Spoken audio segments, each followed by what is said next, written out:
Cool, we're live. Hello, everyone. Thanks for joining and welcome to this Sprout People event. Before starting, remember that you can watch this stream in different platforms like YouTube, LinkedIn, or Facebook. And also remember that this talk will be recorded and saved in our YouTube channel in case you want to share it with your colleagues or fellow PMs afterwards. We also have a Slido running. You can join using the QR code in the screen or with that code. Join and feel free to ask questions, share your insights, and we will tackle them in the Q&A session after today's talk. So, whether you're an aspiring PM, whether you recently joined the industry or have been a PM for years, this talk is going to be useful for you because Kirill Gamazenkov he will guide us through the evolution of the product manager role. Before we start the talk, let me briefly introduce myself. I am Dionisio Arredondo, and I will be your host today. I have an educational background in industrial engineering. I started my career working for Uber in business operations. And after that, I did a couple of career moves to get closer to product development, which was something that really called my attention. And then finally, in November 2024, I joined Product People as a product management consultant. For those of you who don't know Product People, what do we do? Our mission is to help companies discover and deliver great products faster. So we do interim product management, but we also give back to the community because we're one of the largest PM communities in the European Union, and we organize these sort of knowledge sharing events. So let's do a quick icebreaker before we start with the talk. We have a question for you. Please join Slido to answer this question. How has your role as a product manager changed in the past few years? If you're new in product management, you can switch years for months because roles can evolve pretty quickly, as we will see in a second. You've moved from delivery to strategy. You're seeing yourself more involved in data and experimentation. You still wear all the hats: marketing, finance, technical hats, or you're not a PM yet. You're just here to learn. I'll give it a few more seconds to see to get your answers.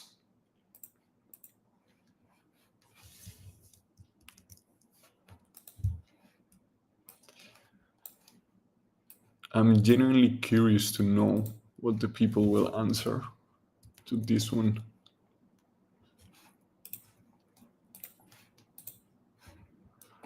All right. So I see the answers in Slido are 60% to I'm not a PM. Yeah. Oh, wait. I see new answers coming in. Awesome.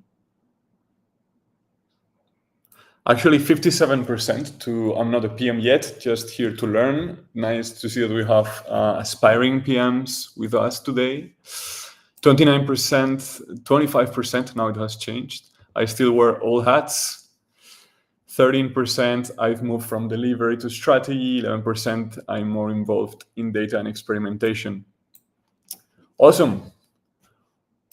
All right. Without further ado, let's move to the talk. Kirill, the stage is yours. Yeah, thank you for the intro. Thank you for the intro of my talk. Do I have my deck already on the screen, right? Yeah, so today I wanted to make a tour together with you into the product management, product manager, the evolution of product manager. Of course, like you're really free to take everything what I'm saying like with a grain of salt. This is like my ideas, processed by my experience. It is nothing close to be like the source of truth. It's like the way I perceive what is happening on the market, the way I perceive how it is working right now, and like what I also wanted to share, like the way I see this role to be evolved in the upcoming years. So a brief intro about myself. I've been in digital products for like 13 years already. I've been pretty lucky that like I worked with great teams. I worked like in the deep tech. I worked in advertisement tech. I worked in games and monetization a lot. Along this path, I was helping building the team. I built like teams from the scratch. I was like supporting like bigger teams. I have like experience working with a large scale product development. And like when it comes to the exact domains, there's no too many like exact domains where I haven't worked. But I still believe that like my main specialization is like B2C segment and B2B2C segment, basically the tooling. I worked with AI, like the first product which I worked on, like based on AI technology, was like in 2017 when we delivered like some predicative economy tooling, like for upselling and monetization for like big games at that moment. I worked on platforms and I delivered like some marketplace solutions. And now let's hop to my presentation. So in general, just to set up the proper context, I've gathered like a couple of numbers here. I validated them just doing like the desk research, but like overall, they could be like a bit not 100% accurate, but at least it gives me hopefully you like the idea what is happening on the market. After the boom of 2010, which we'll touch upon a bit later along this presentation, we have like roughly around like 1,800,000 like people globally who identify themselves as like product managers or worked before and product managers. And like I found these numbers like somewhere in the mid of 2025, so they're pretty fresh. The downside of it, that like based upon LinkedIn statistics, numbers, that like there are only like 20,000 open roles of product managers, which gives us the idea of how competitive this market is right now. So like it's basically one job per 37 product managers, and this includes only product managers who mark themselves as like open to work. And like I can say that like the shadow part of it could be like even twice more, or even 3 times more. The idea, one of the like specialities about product manager is like we probably all heard this idea that the product manager is the CEO and the janitor of the team, of the product, of the activity. So like the responsibility of those product managers, they're like really evenly distributed between like being like a backlog clerks or being like a really strategic executive of the product or of the business. And one of things which I want to put here as well, that the demand of product management is still swinging from one point to another. So the demand is not stable. You can't be sure whether it will be like the same, not even like the next season, but even next month. Here should be an arc. And like my idea was to start diving like into product management and the evolution of product management from the basics. And like I wanted to define what I found like along those years, like working as a product manager. Like the idea is like first, let's try to define the management itself. There are like a bunch of different like definitions for management. and they are like starting from the romantic, like, or they becoming like really specific, that like providing somebody else's wheel or like your own wheel. But like this definition I like the most. It's really concise and small, that the management itself is a set of actions aimed at achieving the predictable result. And this is the point. Like if you are getting any results and you don't, which haven't been planned, then you are not really managing. The management is like to be able to envision and to deliver what you want. So to plan ahead, to predict your results. And like the outcomes, the derivatives from this definition, management really is not about like doing something. It's not about like activity in general. It's about the outcomes, and like which is more important. This is about the outcomes which are made on purpose, not they just happen.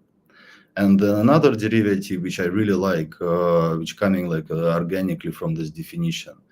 If you are not controlling, changing, or like affecting the outcomes, you are not really managing. You're just observing what is happening. You're tracking the reality rather than changing this.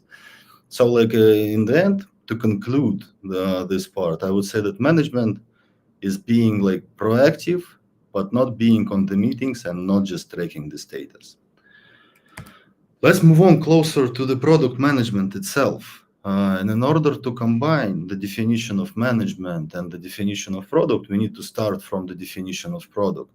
Again, there are like a huge tons of different like ways of thinking about the product.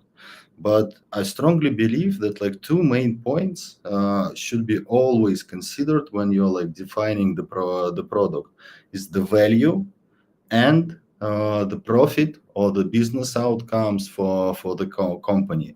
Yeah, like I can acknowledge like easily that there are some products there on the market which do not necessarily combine those things, but they're really specific. For example, like non-commercial organization, they're not really making money, but they are bringing value.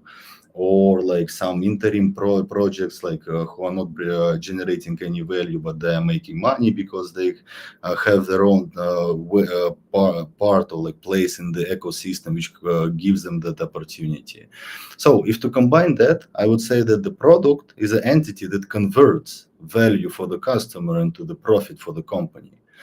And like eventually, so product management is like the way you shape the system that turns this value into the business. And to recall what we've discussed in the first slide, everything is happening here on purpose. So you envision this stuff, and like let me put like several points as a derivative from both of those definitions. First of all, product management is not about the motion. It's not about like creating rituals and stuff. It's about like measurable outcomes. So if you are not improving this conversion of like value to the customer into money to the company, you are not really managing the product. You are doing something else. And good product manager, he understands and makes live what needs to be built, why this stuff is built, and what the definition of the success. So the tools and rituals don't make you a product manager, but your decisions do. Now, let's go briefly through the origin of product management. In the beginning of 20th century, like the marketing started to become a thing, and like Procter and Gamble, they came with the idea of creating of brand man. Those brand people, they were meant to be the voice of the customer inside the industrial production.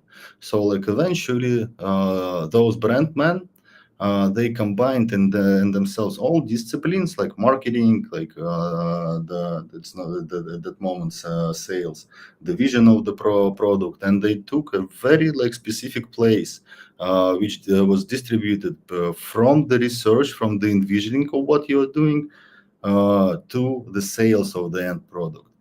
In the 60s, like, and I really consider to be like this one a great milestone in the creation and the origin of product management. The 4P method for 4P conception was formalized. 4P means like place, price, product. Oh, place, price, product. Positions too. Sorry, like it's too late for me. The idea was that like all of those like for P's are describing like the different state of the price, how you create the pricing architecture, the promotion, of course, the place. At that moment, they were thinking about the distribution, real brick and mortar products, but it's easily converts into like more modern product management as like the distribution channels, how you attract your users, like all those kind of stuff. The product itself, what is the value proposition of your product, and the promotion, how you attract your users, like not from where, but how you really attract those users, what kind of communication are you using. So it's basically defined still, and you can easily like apply it like to the day-by-day work as a product manager. Even right now, if you're covering all of those 4 points, you're basically like creating a product, or you're like maintaining the product. Then in the 90s, 80s, like thanks to like Hewlett Packard and Microsoft, product managers became like someone who bridged the engineering and the business, because like again, not many concepts were defined at that moment, not many methods were defined, not many like the management theory in general was not really that much like developed enough to be able to accommodate all those like programmers, the automation, the rise of new tech. Then in 2000s, like there was a boom in Silicon Valley, which boosted like product managers who like became the startup culture. The product managers became like a mini CEOs of that of those activities, like managing like the creating the vision and owning this vision, creating of the roadmap, basically the implementation of this vision, and like also the importance of like the defining the customer success metrics, like what your when you consider your product to be successful, and which is not more important. One more thing, as far as I remember, in 2001 the Agile Manifesto came live, and this in the end in 2010s, when like those ideas spreaded globally, it led the whole industry into the boom of product management. Like like everybody needed a product manager. Like it was a time when the product managers were considered the silver bullet for the company, the one who is like bringing like the most value to the company. Yeah, it's also not really like same position, but still it's was something new, and something new which was like taken by business and accommodated by business in order to gain value out of it. And where it led to, the problem with all those booms, that like when you have something like spoken repeated like too many times, it gets diluted. And like here are like 4 things which I consider to be the most the stuff which contributed the most into the dilution of the like product management role. First of all, the title inflation. So like the thing is, suddenly anyone has become a product manager, whether this like a delivery managers, like project leads, business or system analysts who were defining the requirements and business requirements, and even like the project coordinators. They were all called product managers, and like with not really clear defined responsibility swim lanes. So like basically like which led to the business, okay, who is product manager, what this person is doing.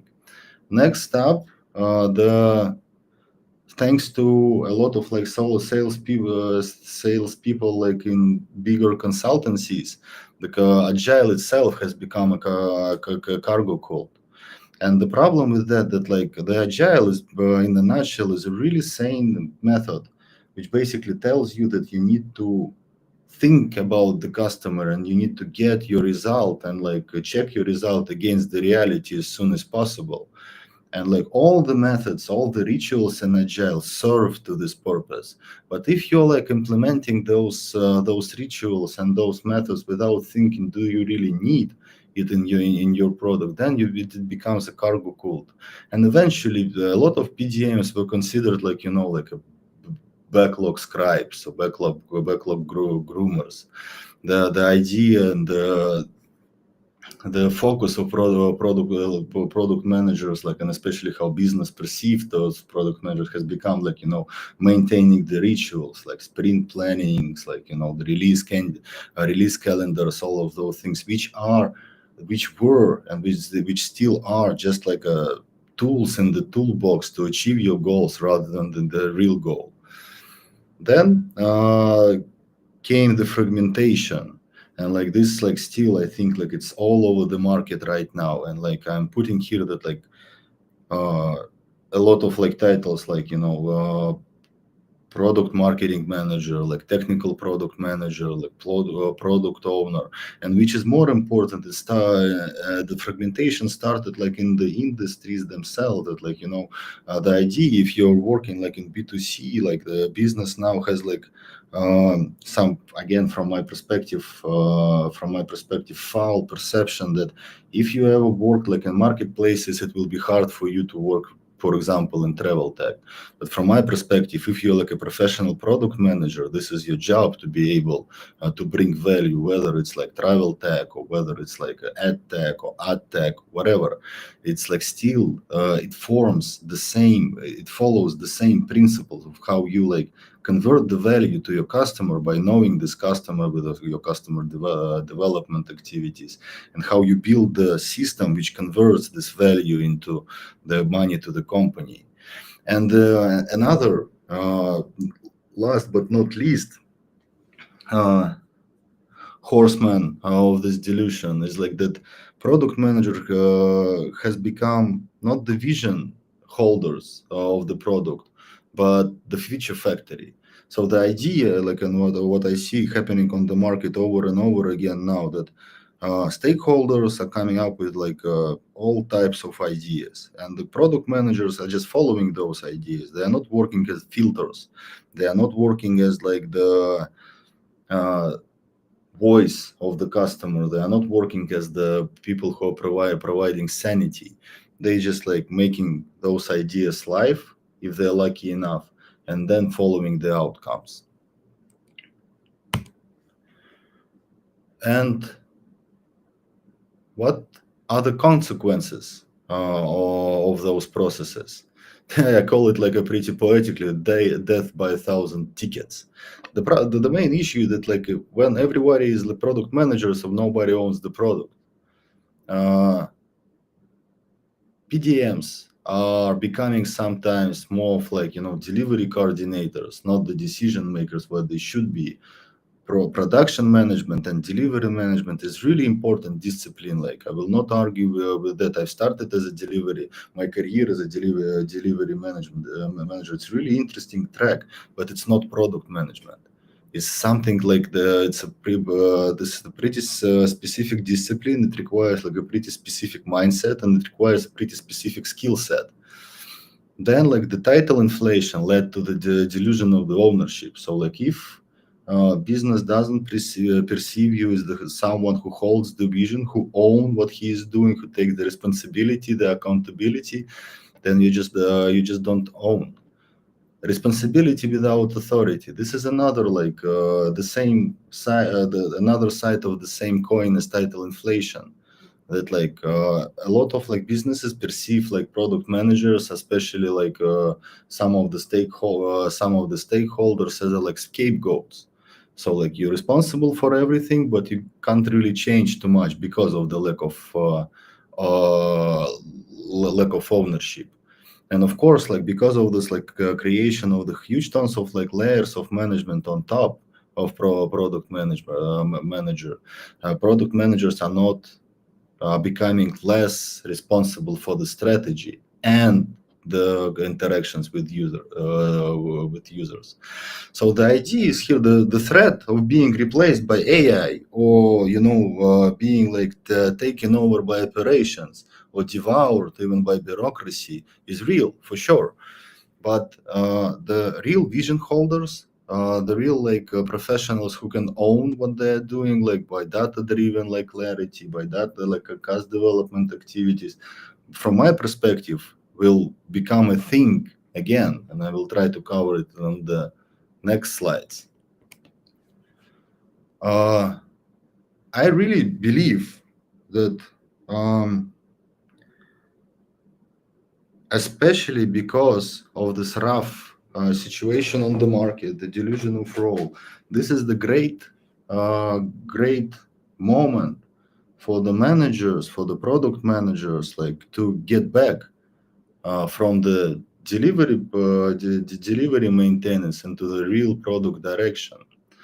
First of all, and this is the important thing, the execution becomes cheaper. This is the meaning of AI. This is the next step of automation, and iterations are becoming faster, and it's easier to get your ideas and to juggle those ideas. But what will make the real difference is the sane judgment, the data-driven judgment, crystal clear strategy, which is backed by the constant alignment with the market and the clarity of goals.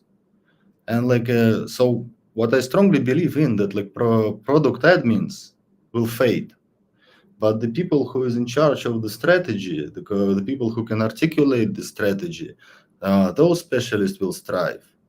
The writing specs, and come on, now with all this large language model, writing specs is a couple of minutes. Before that, it was hours, days, sometimes even weeks. But before writing specs, you need to be able to ask sometimes not really convenient, but right questions. Where are we heading? What is the meaning of what we are doing? Is it really serves the purpose and the vision of the product or in the business where we are working?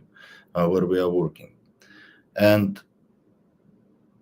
because again, the rituals and everything is also has become the vital part of almost any organization. The clearer you can articulate what you are doing, the more beneficial you would be for the business.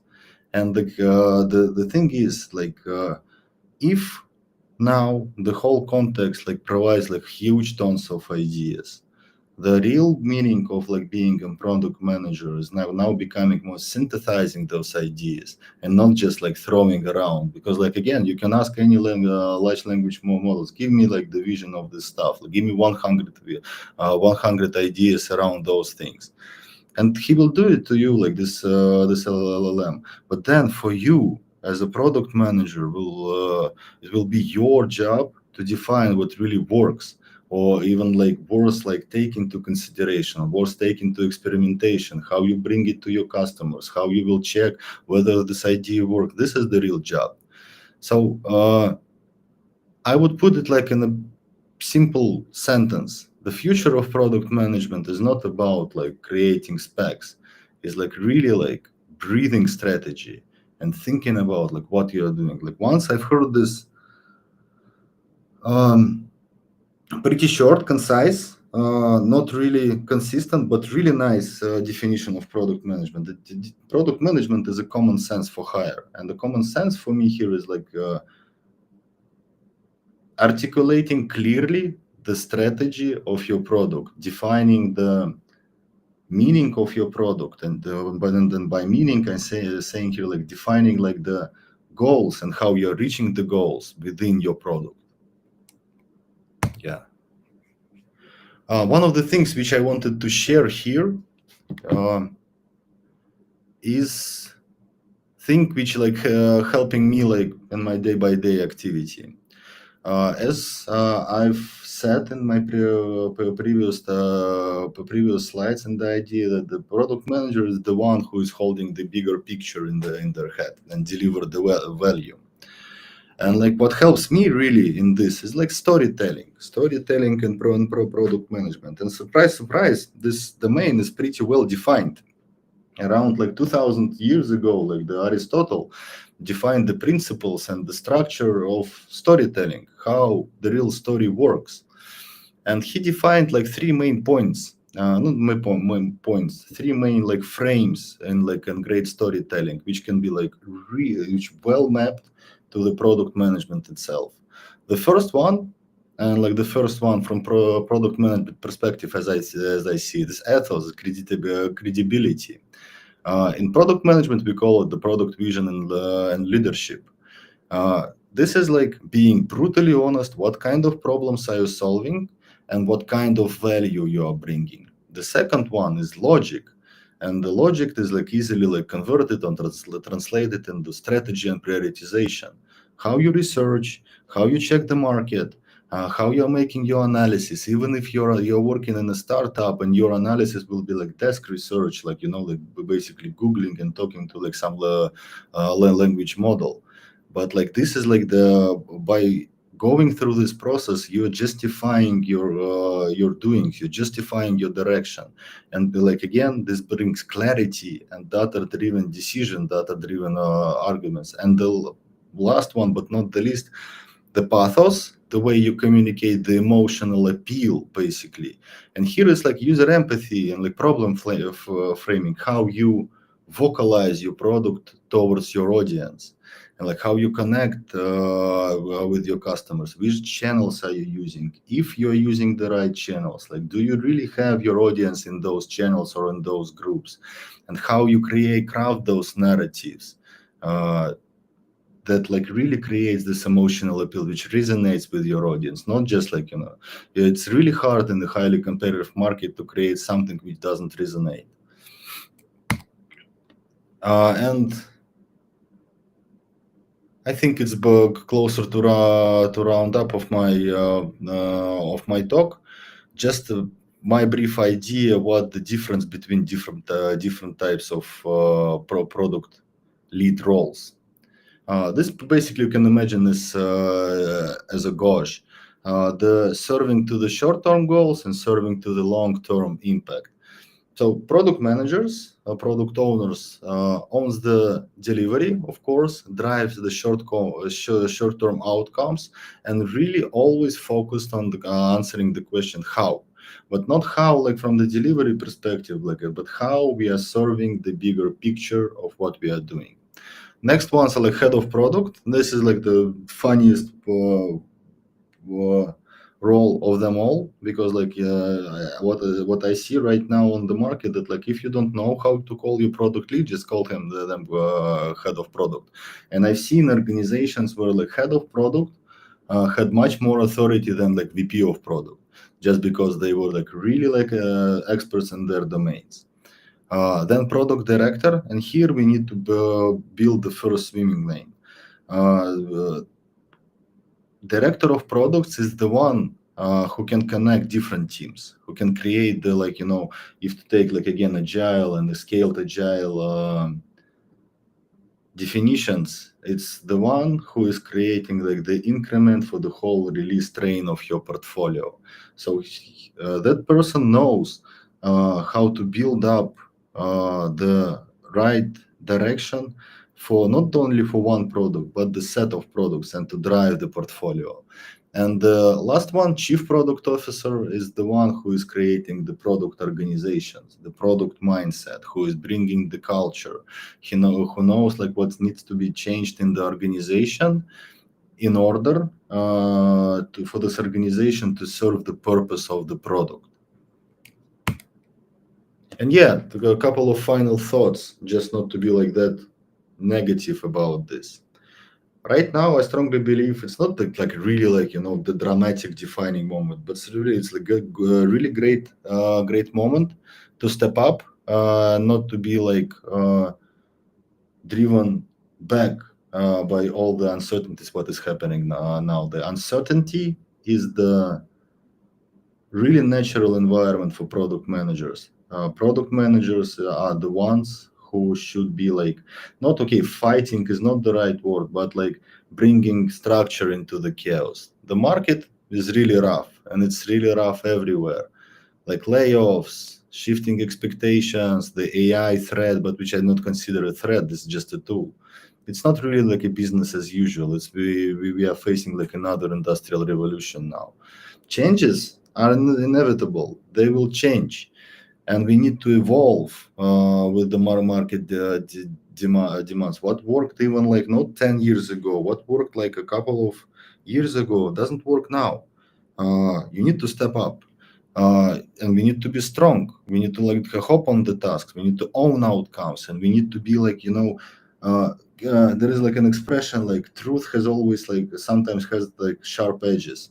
This is the role of product manager. Whatever is happening, like to be really concise and really like straightforward to to what this person is doing and what his team is trying to achieve. And my point, the last one, product managers are business architects. They are not scribes. We need to define the system. We need to design the teams. We need to build those teams, and in order to get to get to like the lasting value and to convert this value into money to the company. And I think, yes, that concludes my deck. Hopefully it resonated a bit.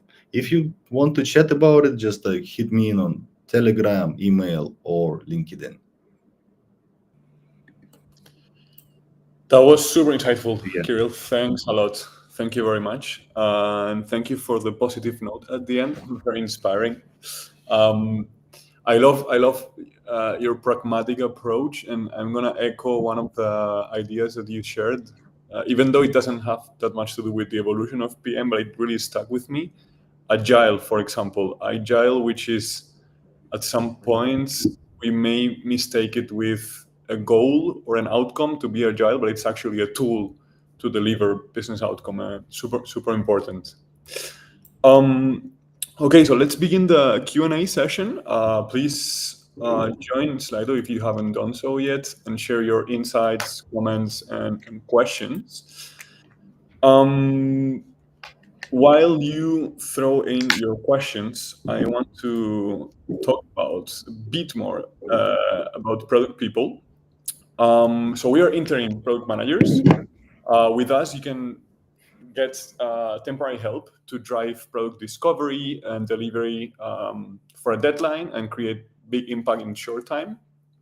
We can also coach your product management team to reach their full potentials in product management and also product operations. And we can also help and assist you run transformation within your company, for example, from sales-led to product-led.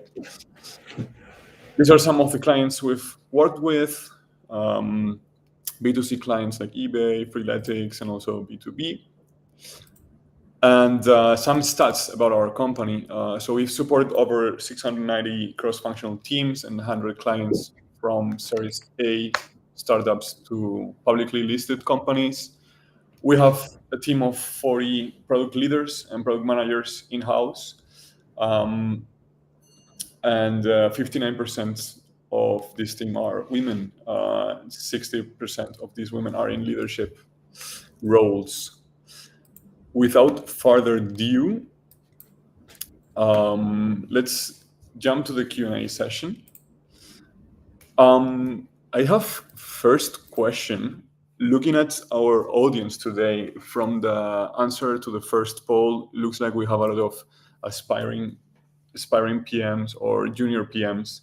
You talked about this moment. This is the right moment to switch from delivery to direction, or from writing specs to actually owning the strategy. For a junior PM whose role is normally more focused on delivery, what tips do you have to help him or her be more involved in the strategy or be owning a bit more the direction of the product. But as I mentioned, like the short-term goals, of course, like being a junior PPM, it will be pretty challenging for you from the very start to envision the whole picture. That's why you're a junior and you probably have your seniors. And like, but again, if you're owning even like the short-term goal, for example, you know like what you need to achieve in this quarter, right? Probably you are not responsible for delivering like the revenue or generating the revenue, but you need to understand how your goal, where this goal is cascaded from. So you need to be like this. There is a joke that like if you will talk to two janitors on the space station, one of the janitors will tell you, and you ask them what you are doing. One of the janitors will reply like, I'm cleaning floors. The second one will reply, I'm building rockets. And like this is the product management manager mindset. Whatever small thing you are doing, okay, small thing like short-term thing you are doing, there is no small things, everything is important. You need to understand when this goal is coming from. Is it really like serving the purpose of this, bringing the value to the customers and bringing money to the company? And like again, of course, you will not have enough credibility in the very start to be like vocal about this, but this is like the stepping stone. And like in the short things, you need to own those things. Sorry for like answering a bit vague, because like from industry to industry, it's pretty different. The different from company to company. It's really different, even in the same industry. But the idea, like, just be bold and do good, even like if you are doing like something small. Yeah, absolutely. No, it's clear. It's clear. I think I fully agree. So asking why you are doing the things you are doing, and also be willing to ask uncomfortable questions that sometimes also show that you care and show that you don't do the things just because you have to do them. So definitely a great answer. Another question I would have is, you've talked a lot about the product manager responsibilities and the evolution of these. What about, or how have you experienced the evolution of the relationship between product manager and the rest of the team, so design and engineering? I'm used to working with the product trio, so product manager, product designer, and tech lead. But I'm curious to know your vision on it. But as the holder of the vision, you need to help these people, even if organizationally they are at the same level as you, to understand why they are doing their stuff.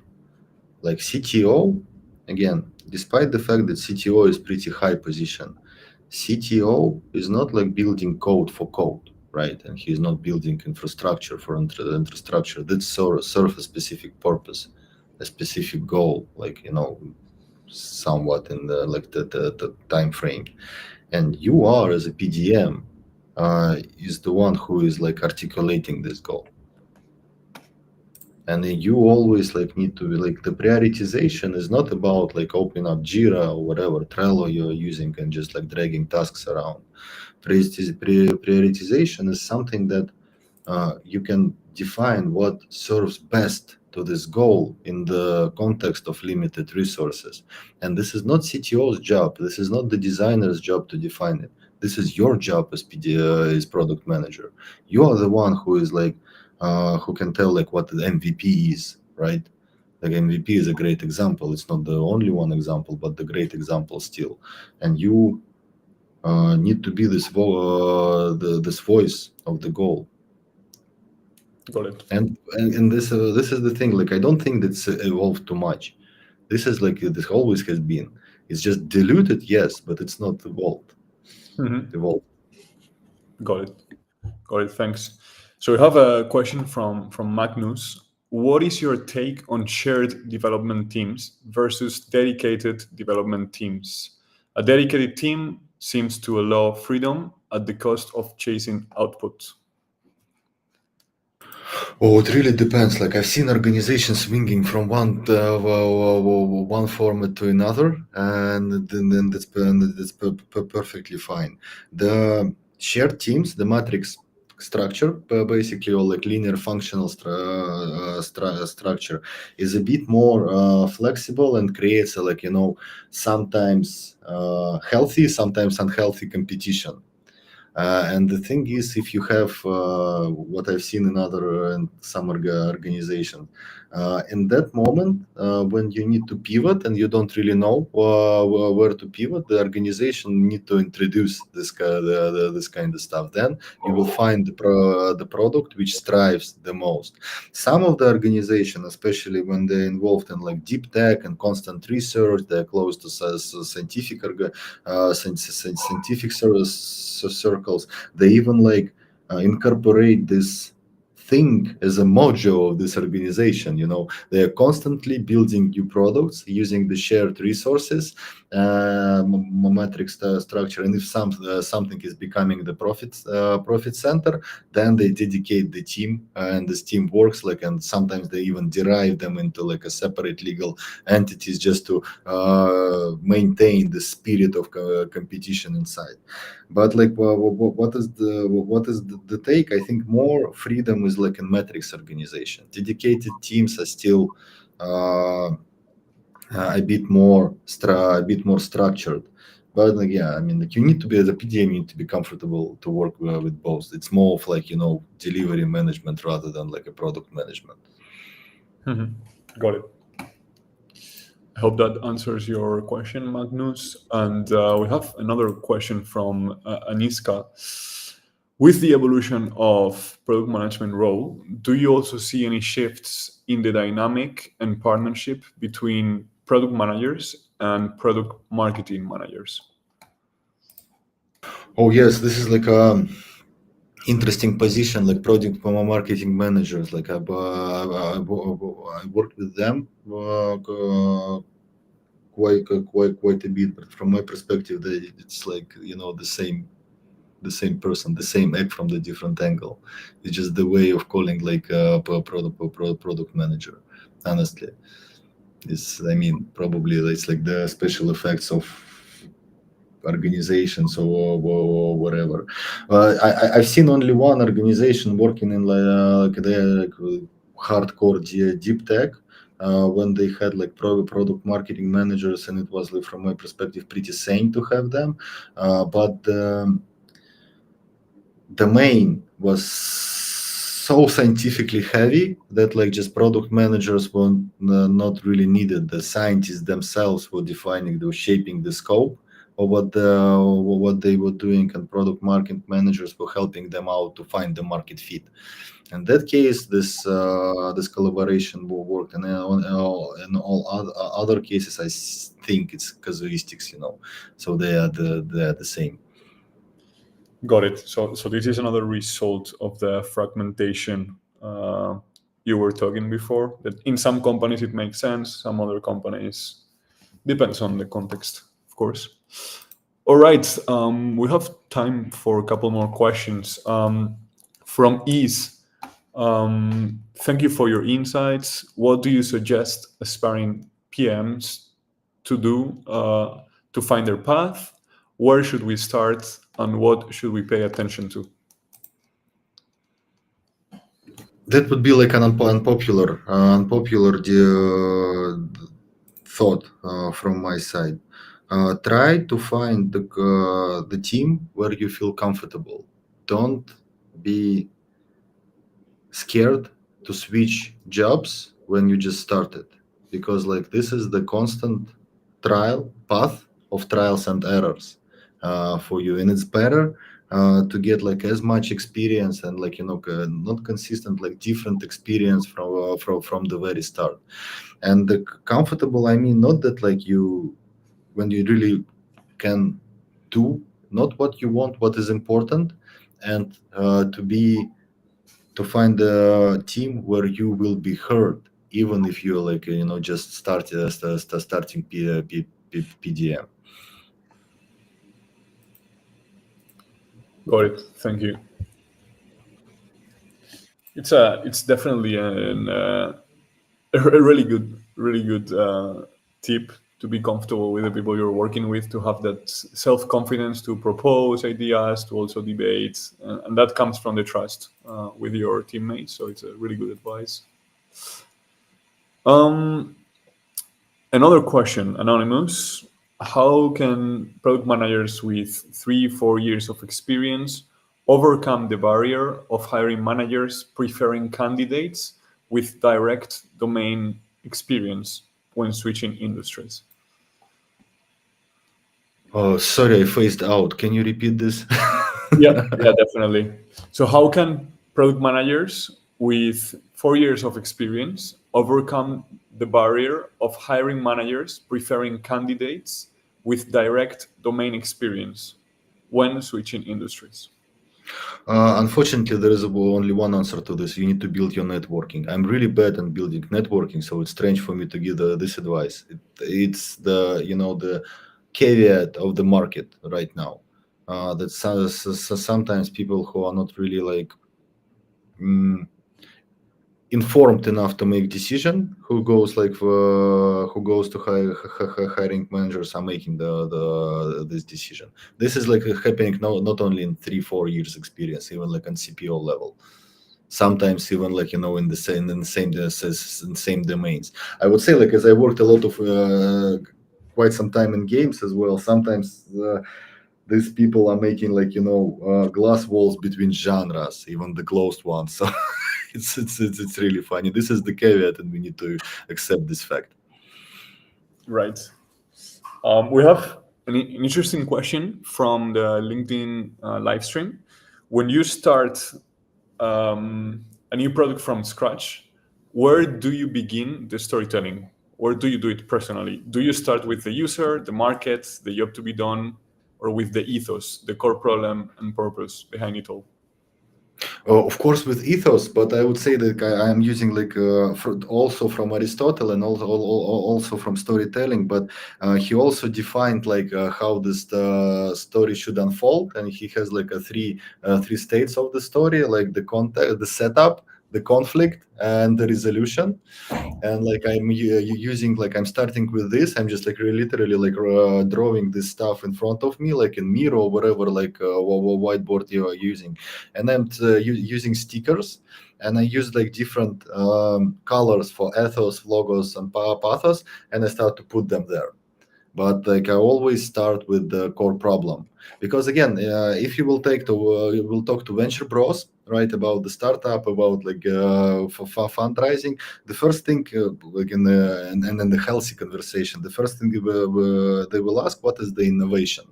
And the innovation, like like it's easy to define. The innovation is like the way of solving all problems in a new way. And this is like the core problem. What problem are you solving, and how your way is new? And then I do the sticker stuff. Right. Maybe we have time for one last question.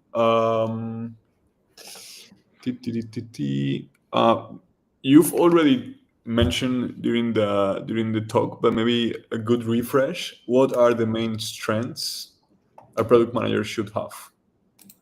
Well, it's always about consistency.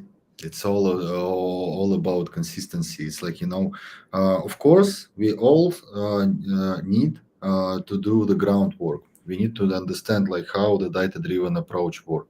We need to understand how unit economy works and how to build up unit economies on the fly. I once had like an interview when I built like a unit economy within 20 minutes. So like you just try to do it like do it on the fly. It really like creates like a specific mindset.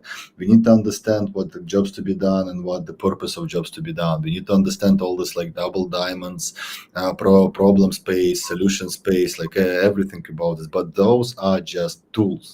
The main point, those tools are bringing clarity, and those, which is one of the main pitfalls for product manager, is to fall in love with my own ideas. And like all of those like techniques are helping me not to do this. So look, be consistent, be brutally honest, and have like always keep the bigger picture of why you're doing this in your head. again, that sounds like pretty simple, but as I see now, this is like one of the hardest thing in this in the career of product manager, how to hold the bigger picture in your head. Right. Thanks a lot, Kirill. Super insightful conversations, and thanks everyone that has participated, listened in, and share your questions. We're hiring, so feel free to scan the QR code to check out our open roles, and also scan the QR code on the right to subscribe to our newsletter, where we share product advice, product ideas recurrently. And keep tuned, because next week we will have Charles Barton, product director at eGym, talking about climbing the PM career ladder. Also an interesting topic for aspiring PMs and also existing PMs. This is all. Thank you very much. And thank you, Kirill, again for being here with us today, even if it's super late for you now. Really appreciate it. And yeah,